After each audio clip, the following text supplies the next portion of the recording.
Welcome to Corinth, Wanderer. I have a special visit planned for you today. It's an intimate, informative look into the daily lives of Greek women.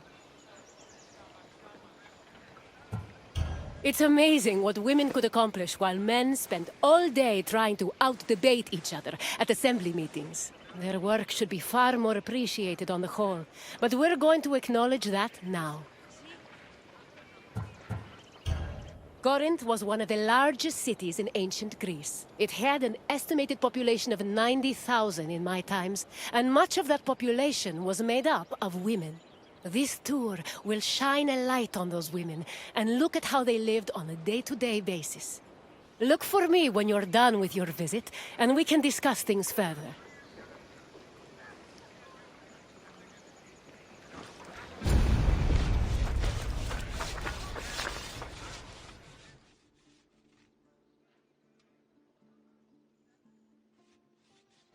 Young girls growing up in ancient Greek cities were usually raised by a nurse.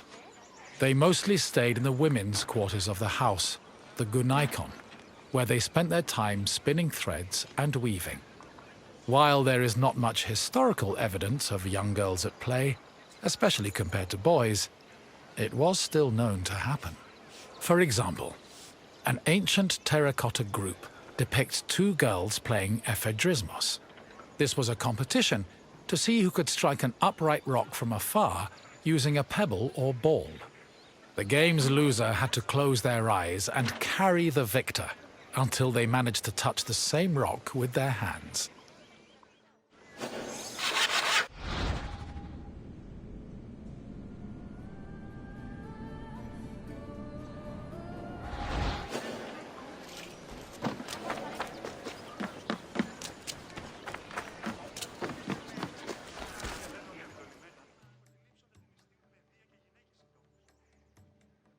For a young Greek woman, marriage was the culmination of their induction into society.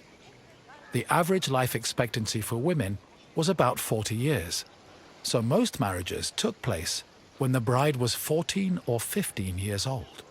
The marriage did not require her consent either. Instead, she was passed on from the protection of her father to that of her husband. Married women were not technically citizens at the time, and lacked the rights that came with official citizenship. However, they did receive a dowry that only they were allowed to spend, but in the event of a failed marriage, the dowry was returned to the bride's father.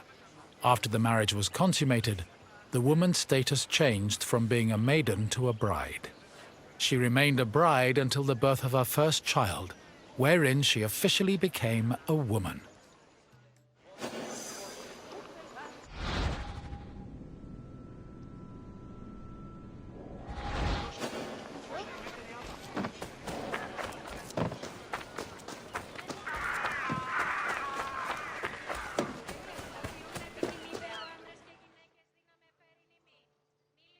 Women living in ancient Greek cities were essentially forbidden from participating in political life, and most aspects of their lives were controlled by men.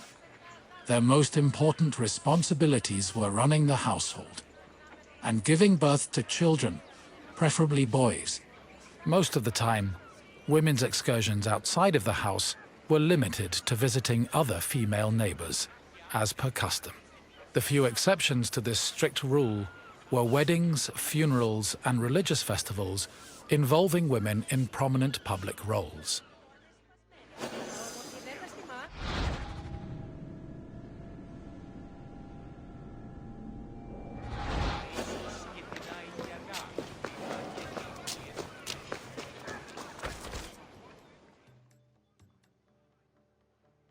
Making textiles was the main occupation of most Greek women. It was a woman's responsibility to manufacture clothing for each of her family members, as well as to weave other household textiles.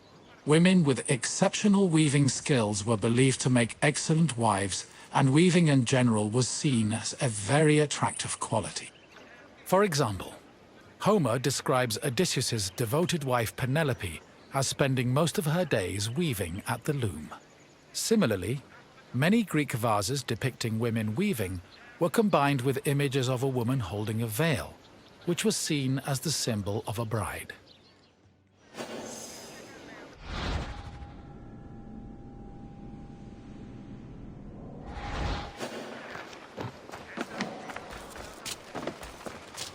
Ancient Greek women cooked in their house's kitchen area. However, since their cooking equipment was small and portable, they also sometimes prepared meals in the central courtyard. This was also where women performed other domestic activities. These activities were rarely seen by visiting men or passers-by, because the architecture of classical Greek houses facilitated the social norm that women should never be seen at work.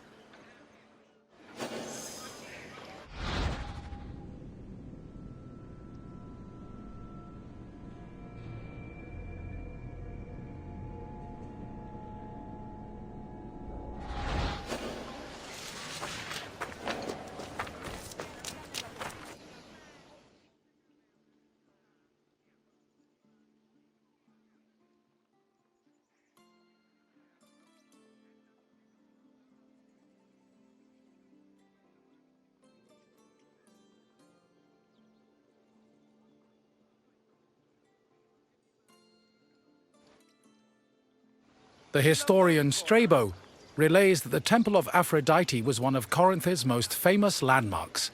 This was largely due to the temple's female patrons. These hetairai, as they were called, were donated to the goddess by both men and women. According to Strabo, the Temple of Aphrodite contributed greatly to Corinth's wealth. The hetairai were the temple's main attraction, and many visitors came to Corinth in search of their company, for which they spent frequently and frivolously.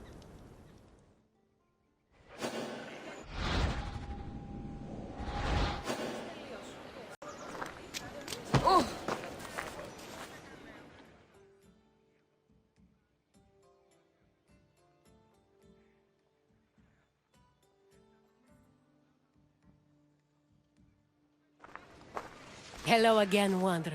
I hope your visit was an interesting one. Greek women lived very restricted lives compared to men, but throughout it all, they held on to their strength and dignity. Is there anything else you'd like to do? Feeling up for a test? Excellent! Let's begin with an easier question. What was the name of the women's quarters in a Greek home?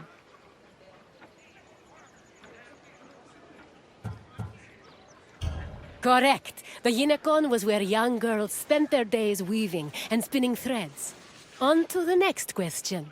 The Corinthian temple said to employ the Hetera was dedicated to which god?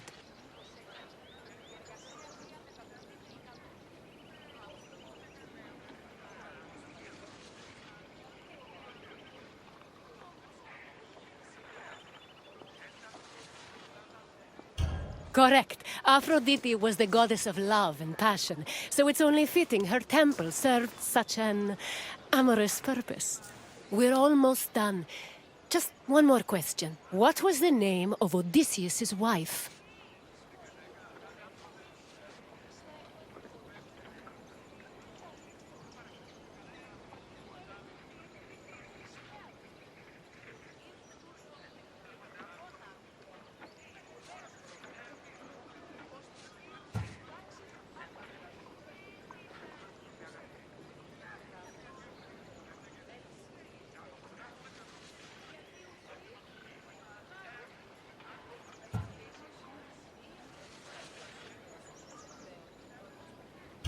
Yes, Penelope was Odysseus' loyal wife, who kept at her weaving while waiting for her husband to return from war. You passed the test, Wanderer. Congratulations. Of course! Let's see what Greece has in store for you.